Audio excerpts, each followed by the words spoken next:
មុខយូរសឹមស្រីនិចលេចមកក្នុងទម្រង់ល្ខោនបាសាសម័យ Digital រឿងកែវមនីរតនាធីតាមុខសេះជាមួយលោកប៉ែនចម្រុង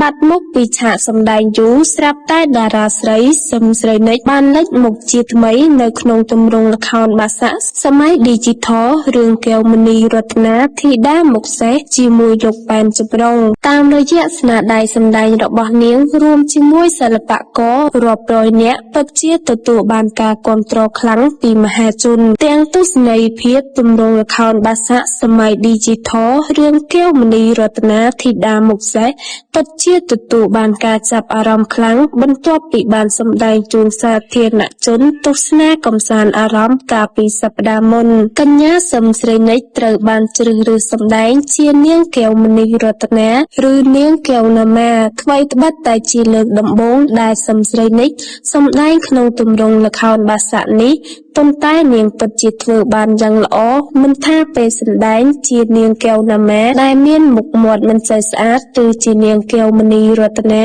ដែលមានសម្រស់ផូរផង់ជាក់ស្ដែងអ្នកដែលបានទៅទស្សនាផ្ទាល់បានលួនមាត់សរសើរនាងគ្រប់គ្នាកញ្ញាសឹមស្រីនិចបានបង្ហាញពីចំណាប់អារម្មណ៍របស់ខ្លួនថានាងពិតជារីករាយណាស់ដែលបានចូលរួមសម្ដែងនៅក្នុងល្ខោនបាសា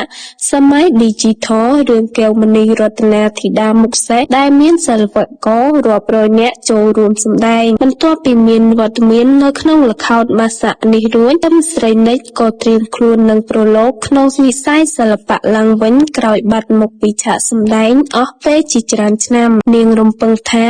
ការវិលត្រឡប់របស់ខ្លួនលើកនេះនៅតែទទួលបានការស្រឡាញ់និងការគាំទ្រពីសំណាក់បងប្អូនទស្សនិកជនគួររំលឹកផងដែរថាកញ្ញាសឹមស្រីនិចគឺជាតារាសម្ដែងដ៏មានទេពកោសល្យម្នាក់នាងធ្លាប់លេចមុខនៅក្នុងរឿងភាគ